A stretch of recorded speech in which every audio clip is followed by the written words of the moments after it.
Thank you very much. I'd like to begin by saying that based on the recent statement of North Korea, I have decided to terminate the planned summit in Singapore on June 12th. While many things can happen and a great opportunity lies ahead potentially, I believe that this is a tremendous setback for North Korea and indeed a setback for the world.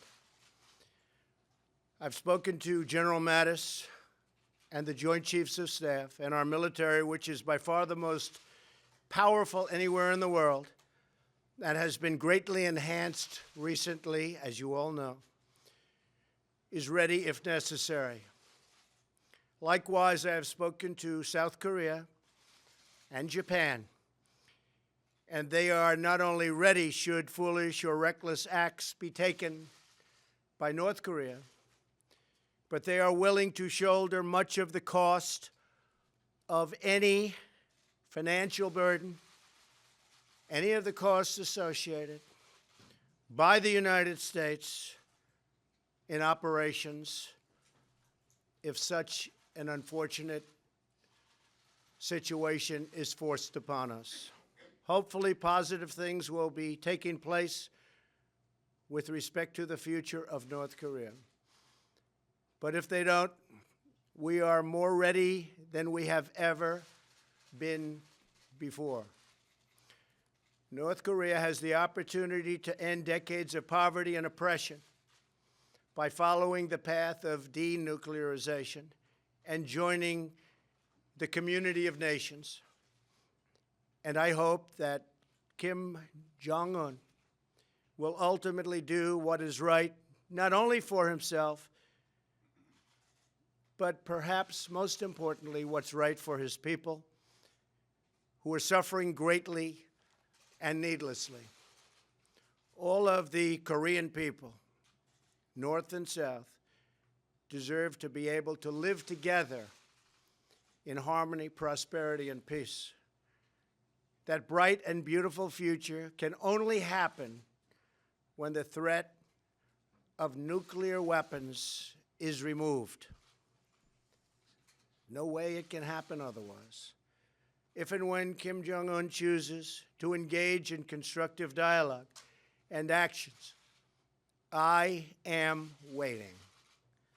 In the meantime, our very strong sanctions, by far the strongest sanctions ever imposed, and maximum pressure campaign will continue, as it has been continuing. But no matter what happens and what we do, we will never, ever compromise the safety and security of the United States of America. I want to make that statement, feel very, very strongly about it.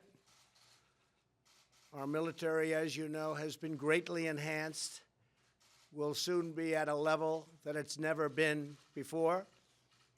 Our approval of $700 billion this year and $716 billion next year, largely due to the help of a lot of the people with me today and standing right here, we appreciate.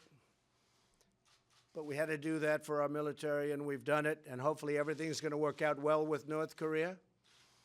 And a lot of things can happen, including the fact that perhaps, and would wait, it's possible that the existing summit could take place or a summit at some later date.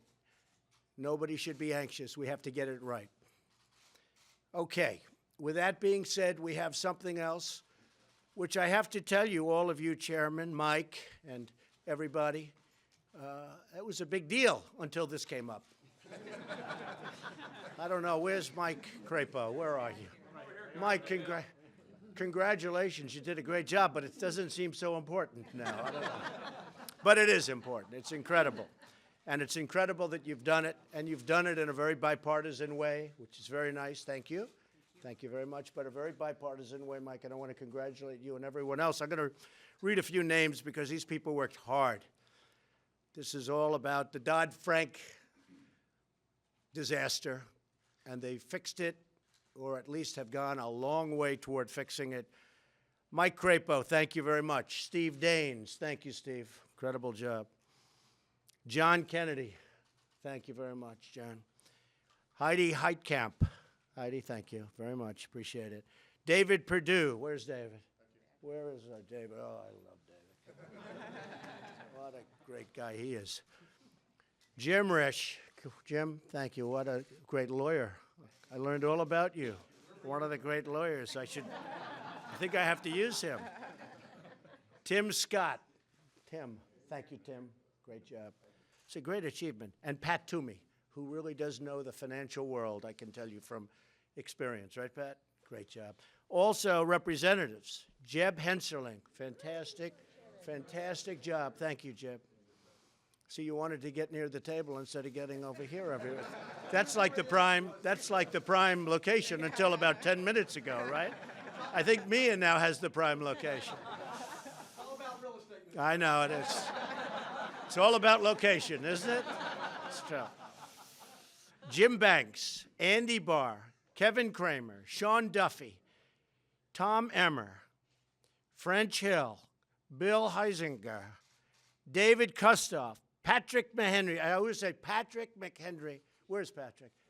It's the greatest name in politics. I don't know why. Every time I say Patrick McHenry, who's, by the way, does a great job, aside from everything, more important than the name, I think you have the greatest name in politics. If I had that name, I would have been president 10 years sooner. Telling you. It's a great name. Thanks, Patrick. Mia Love. Thank you, Mia. Blaine Lutkenmeyer. Keith Rothkus. Where's Keith? Thank you, Keith, very much. Claudia Tenney and Ann Wagner. These are people that have worked so hard. We've been talking about this so long, and so I want to thank all of them. I also want to thank Vice President Pence, who's been working with me on our previous discussion, long and hard, Secretary Steve Mnuchin, Secretary Ross, Secretary Carson, and Administrator Linda McMahon, who is doing a fantastic job at the small business groups. He is going all over the country talking to groups of people. And Linda, I just heard the other day you are doing a fantastic job. Thank you very much. Really great. 15. Thank you also to the many great members of Congress and for the people that work so long and so hard. Today I'm proud to keep yet another promise. We've made a lot of promises. In fact, I think we've probably, in terms of campaign promises, we promised, but we actually approved more than I promised, if you really look at it. A commentator actually said that. This was a commentator, obviously, that liked me. But he said, we said we were going to do this, and we've done more. And we have, if you look at regulation, if you look at all of the things we've done. But we've kept yet another promise as I signed the Economic Growth, Regulatory Relief, and Consumer Protection Act into law. It's a big deal. It's a big deal for our country. This is truly a great day for America and a great day for American workers and small businesses all throughout the nation. The legislation I'm signing today rolls back the crippling Dodd-Frank regulations that are crushing community banks and credit unions nationwide. They were in such trouble. One size fits all. Those rules just don't work. And community banks and credit unions should be regulated the same way, and you have to really look at this. They should be regulated the same way with proviso for safety as in the past when they were vibrant and strong, but they shouldn't be regulated the same way as the large, complex financial institutions. And that's what happened, and they were being put out of business one by one. And they weren't lending. Since its passage in 2010, Dodd-Frank has dealt a huge blow to community banking. As a candidate, I pledged that we would rescue these community banks from Dodd-Frank, the disaster of Dodd-Frank. And now we are keeping that commitment, and all of the people with me are keeping that commitment. Incredible group of people. Dodd-Frank's complex and costly regulations gave large banks an unfair competitive advantage at the expense of neighborhood banks all over the country. Since Dodd-Frank's passage just 8 years ago, 20% of small banks have been put out of business. They've disappeared. While banks that were considered too big to fail, we've heard that many times, too big to fail, had the resources to comply with Dodd-Frank's brutal maze of costly regulations. And maybe we're going to have to start looking at that also for the larger institutions, because they also are put at a disadvantage in terms of loaning money to people wanting to open up businesses. So perhaps we'll be taking a look at that. Many small banks were forced to shut down. Regulations also made it nearly impossible for new banks to replace the ones that went out of business, made it totally impossible to open up new. Almost nobody opened up new. In the past, scores of new banks formed every single year. In recent years, that number has plummeted again to almost zero. These community banks are vital for local lending and have a direct stake in the success of their neighborhoods and their states. Local businesses have few other resources and few other ways of getting credit. And for many Americans, these small banks are the only financial institutions in their entire community. They made their communities work, and they've been essentially shut down. When these community banks close their doors, it denies small businesses and everyday Americans access to capital that they desperately need. By liberating small banks from excessive bureaucracy, and that's what it was, bureaucracy, we are unleashing the economic potential of our people. This legislation also strengthens protections against identity theft, big problem nowadays, bigger than anyone understands. Expands crucial financial access to low-income and minority communities, and ensures that educational and job training opportunities are available to more families in need. Those are great opportunities.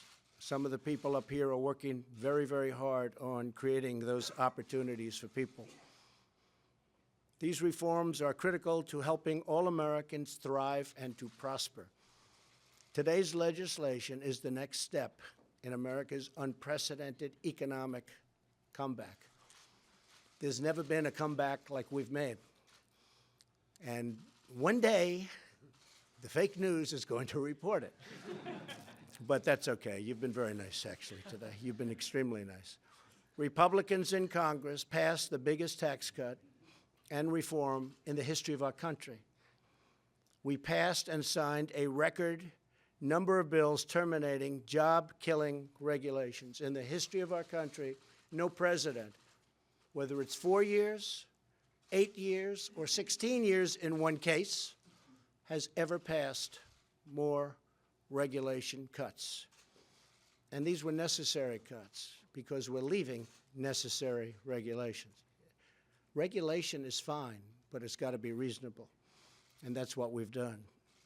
Unemployment has reached its lowest level in nearly 2 decades. African American unemployment has reached its lowest level in history. And the same thing for Hispanic unemployment, lowest level in history. Women, lowest level of unemployment in 19 years. Small business optimism has never, ever been higher, according to polls and charts. And we're restoring our forgotten communities by fighting to reclaim the stolen manufacturing jobs. You see that happening right now. You see what's going on with cars, where Secretary Ross and I, and as you know, Secretary Mnuchin and Lighthizer and the whole group, we're all working together. Peter, we have a big group working together. But you see, there was an article today, but it's going to be more than an article. Cars pouring into our country. and hurting our jobs, and they're closing, but they're moving back. As you know, Chrysler's moving back to Michigan, big plant. Many car companies are coming into our country now. Big difference. But you take a look at what we're doing on trade. China, going to be much different. A lot of reporting doesn't have it right because we're not talking about the deal we're trying to make. We don't want to do that. But we're working very well and very hard with China, as you know, and I don't blame China for this. China has been taking advantage of the United States economically and in other ways for many, many decades, And it was like missing in action, our representatives. They were missing in action. They wouldn't do anything. We had a trade deficit last year with China of at least $375 billion, and I believe the number was probably over $500 billion. And we had massive theft of intellectual property to the tune of perhaps, hard to value, $300 billion a year. And that's all ending. That's all ending. And our relationship with China is a very good one. And I told President Xi, I don't blame China. I blame the United States for allowing this to happen. Because people in my position and people in these positions should have never, ever allowed that to happen. But we're changing it. This is an incredible time for America. Amazing progress is happening for our country every single day. And I again want to thank the members of Congress who helped pass so many vital legislative acts. We have another one that passed yesterday called Right to Try. Nobody knows what that means. That's a patient who's terminally ill, ends up leaving the country to find help. They wanted hope. And we have drugs that are in the pipeline for anywhere from 10 to 15 years. And they may be very good, but you're not allowed to use them. These people are terminal. They're terminally ill. They're going to die. And we had no access. They had no access at all to getting into that pipeline, to getting something that may or may not work. We have some incredible, at the FDA, we have some incredible drugs under research. So Right to Try, which amazingly was something that everyone said could not be passed. Right to Try passed. We'll be signing it probably sometime next week. And this gives people hope. We can go, they'll sign a waiver, and they'll be able to use what they need. And in many cases, they'll be helped. But they won't have to fly to Africa. They won't have to fly to South America. They won't have to fly to Europe or wherever, just seeking help. Rich people, poor people, they're seeking help. They had no access. Now they have the right to try, the right of hope. And I know many of the folks standing with me agreed with me and approved it. It's such a wonderful bill, and it's so incredible that it was not possible to get it passed, but we got it passed. And we had some tremendous help from some tremendously talented senators and Congress people. So I want to thank all the people up here today. What we're doing today with respect to Dodd-Frank is truly important legislation. And I have to say, for a Congress that they say, you know, won't be doing much because we have an election coming up, I think we're doing an awful lot when you think about it. I think we're doing an awful lot. I think we're doing more than any Congress in a long time. So, thank you. So I'll be signing now a very, very important bill from the standpoint of people and jobs and loans and getting out there and building a business. And it's a tremendous honor to be with all of you folks today. And thank you for the great job. Thank you for this incredible amount of work. I know how hard this one was. The Dodd-Frank was something that they said could not be touched. And honestly, a lot of great Democrats knew that it had to be done, and they joined us in the effort. And there is something so nice about bipartisan, and we're going to have to try more of it, okay? Let's do more of it, all right? Thank you all very much. Thank you.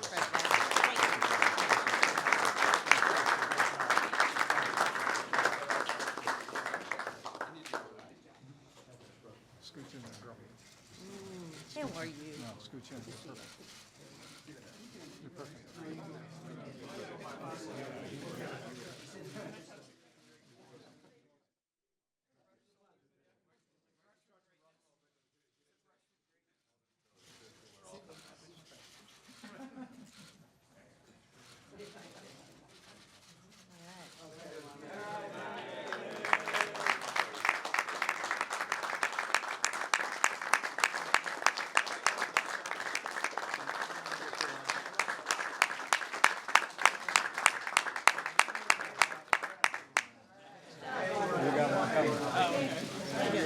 Great. Are you good? Good.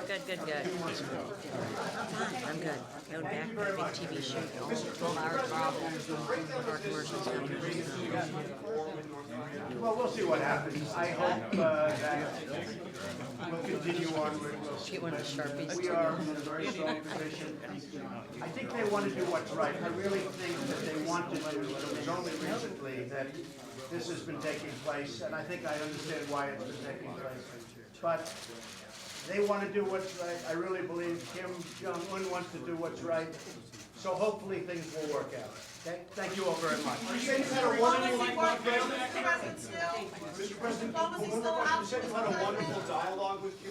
We have a wonderful dialogue. We have a wonderful, there's been a very good working relationship. It started with the hostages coming back home. The hostages came home. We didn't have to pay. We wouldn't have paid. But they came back home. They're now safely ensconced in their houses, and they're very happy and thrilled, and they never thought it was going to happen. So the dialogue was good until recently, and I think I understand why that happened.